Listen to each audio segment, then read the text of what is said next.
Assalamualaikum warahmatullahi wabarakatuh. Perkenalkan, kami dari kelompok 5. Kami akan mempresentasikan tugas dari matkul komunikasi bisnis, yaitu materi yang kami ambil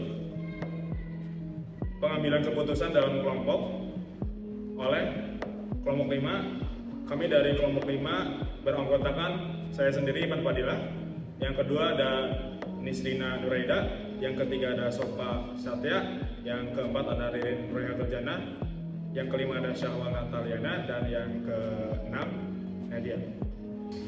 Untuk pemaparan yang pertama akan disampaikan oleh Saudari Ririn Nurhayaturjana. Dipersilakan. Baik, yang pertama yaitu karakteristik kelompok. Poin pertama, tujuan umum. Dalam dunia bisnis, suatu kelompok kecil mempunyai tujuan yang ingin dicapai. Tujuan ini harus didefinisikan dengan jelas dan mempunyai alat ukur untuk melihat apakah tercapai atau tidak, serta semua anggota kelompok memiliki komitmen untuk berusaha dan meluangkan waktu guna mencapai tujuan. Lalu poin yang kedua yaitu jumlah anggota. Besarnya jumlah anggota kelompok akan mempunyai pengaruh penting dalam dinamika kelompok anggota. Semakin banyak anggota, semakin banyak pula ide dan informasi yang dapat diberikan. Tetapi akan semakin kecil pula kesempatan individu untuk berpartisipasi. Tidak terdapat ketentuan yang pasti mengenai jumlah anggota yang efektif, tetapi biasanya yang ideal adalah kurang lebih 3-7 orang.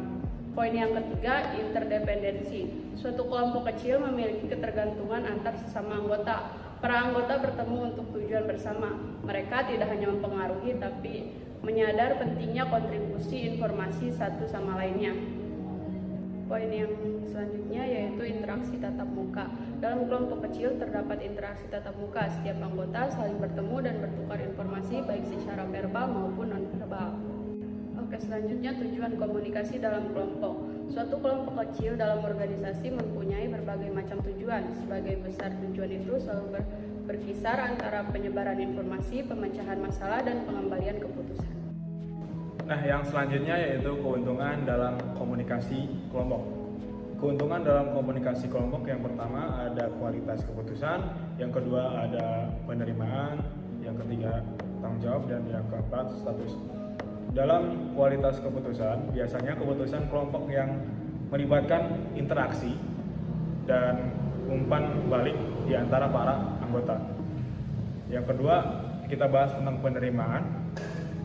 Proses pengambilan keputusan, biasanya mereka dapat menerima keputusan tersebut. Nah, pembahasan yang ketiga tentang tanggung jawab. Terdapat hubungan yang erat antara rasa penerimaan dan tanggung jawab. Dan yang keempat ada status. Suatu penelitian menunjukkan bahwa para anggota akan memperoleh status dan pengakuan dari rasa tanggung jawab tersebut. Pembahasan selanjutnya tentang kerugian dalam komunikasi kelompok. Yang pertama, penghamburan waktu. Contohnya dalam penghamburan waktu adalah rapat. Rapat adalah aktivitas yang memakan waktu walaupun berfungsi secara efektif, tetapi jika rapatnya tidak berjalan dengan lancar maka itu akan membuat kerugian waktu. Nah, yang kedua soal kerugian biaya. Biasanya proses mengumpulkan orang tuh yang biasanya menghambur-hamburkan atau biasanya memakan biaya yang cukup banyak. Nah, yang ketiga ada ketidakharmonisan. Bila suatu kelompok didominasi oleh satu orang yang agresif atau ide-ide yang tidak rasional, menyebabkan anggota lain tidak ingin memberikan kontribusi ide.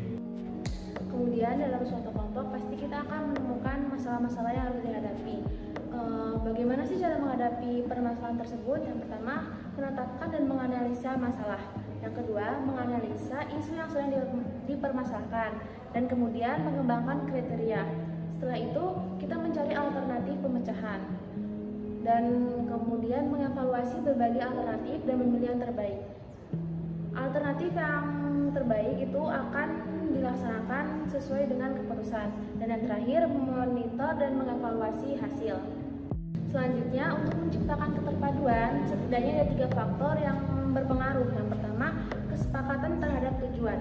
Para anggota akan lebih tertarik jika terdapat persetujuan bersama. Tetapi bukan berarti tidak adanya pertentangan atau ketidaksetujuan. Yang kedua, frekuensi interaksi. Frekuensi pertemuan yang lebih banyak akan menciptakan keterpaduan kelompok. Dan yang ketiga, persaingan antar kelompok. Melalui persaingan antar kelompok, maka akan meningkatkan keterpaduan antar kelompok tersebut. Pemimpin kelompok pada umumnya terdapat tipe kepemimpinan seperti di bawah ini. Yang pertama ada kepemimpinan otoriter.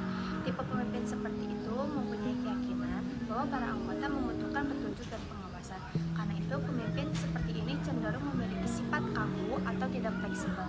Yang kedua ada kepemimpinan supervisory. Pemimpin dengan tipe seperti ini cenderung untuk selalu memberikan uraian yang panjang tentang masalah yang akan difokuskan, disertai dengan penjelasan tentang proses yang diinginkan.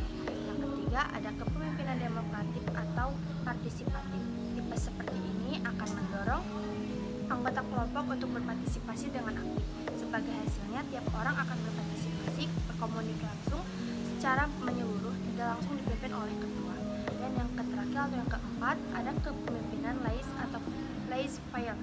Pemimpin seperti ini selalu berusaha untuk tidak membentuk sesuatu sesuai dengan keinginannya. Mereka mengharapkan anggota kelompok untuk membimbing diri sendiri. Fungsi anggota kelompok. Fungsi anggota kelompok terdiri dari 10. Yang pertama, membangkitkan keberanian. Yang kedua, mendamaikan suasana.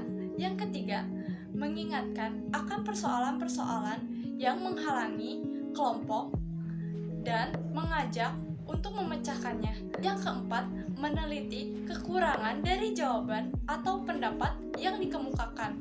Yang kelima, selalu menegaskan lebih lanjut pendapat rekan yang dianggap kurang baik. Yang keenam, menyimpulkan pendapat dari anggota-anggota lainnya. Yang ketujuh, selalu berpikir kreatif tentang berbagai pendapat yang telah dikemukakan. Yang kedelapan, selalu berusaha mengemukakan ide-ide dari kegiatan baru yang menyegarkan dan berusaha untuk memajukan kelompoknya. Yang kesembilan, menolong anggota lain untuk memahami apa yang sedang dibicarakan. Yang kesepuluh, turut serta memimpin setiap anggota. Pembahasan selanjutnya, hal-hal yang perlu dihindari oleh anggota kelompok. Yang pertama, jangan selalu berusaha untuk menarik perhatian kepada diri sendiri saja dengan jalan berbicara keras, posisi tegang, pendapat, membantah, dan sebagainya.